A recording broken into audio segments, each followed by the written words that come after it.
get my lesson up here.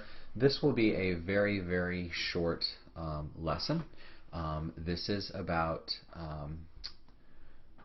weak analogies. Okay.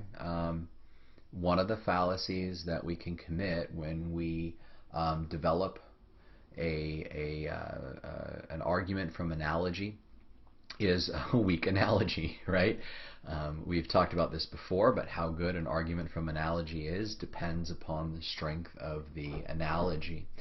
And so the fallacy that we're going to talk about here very, very briefly is called the fallacy of the weak analogy.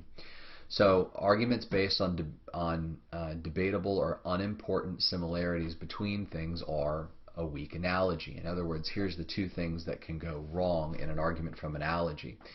The likeness of the two things is debatable, so it won't be clear to people that the two things are really similar. Or the similarities between them are unimportant. They're irrelevant to the point of the argument. So here's an example. My mom is just like Adolf Hitler. I doubt she will let me go out with you guys. Yeah. This is debatable. It's debatable that your mom is like Adolf Hitler. Let's be honest. That's an exaggeration. They're not.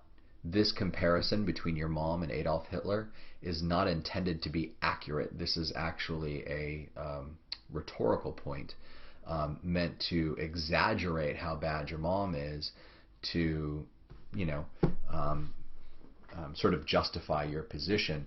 But what is not the case here is that, or what the problem here is, what makes this a weak analogy is that this is entirely debatable. Your mom is not like Adolf Hitler. Okay, let's try another one.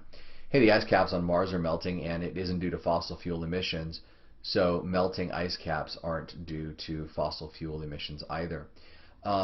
This would seem as though it would be a strong analogy. It would be questioned as a weak analogy, largely because for several reasons. Number one, Earth and Mars are physically similar, so that's a place to start.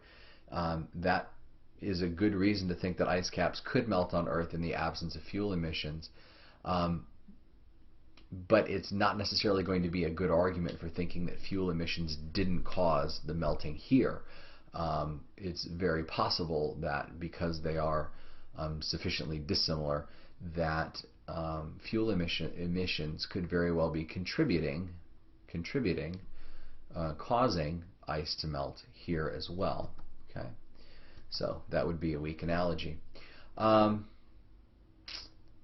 There you go. I promised you a short lesson, and there it is. All right. Just watch out for the strength of the analogy.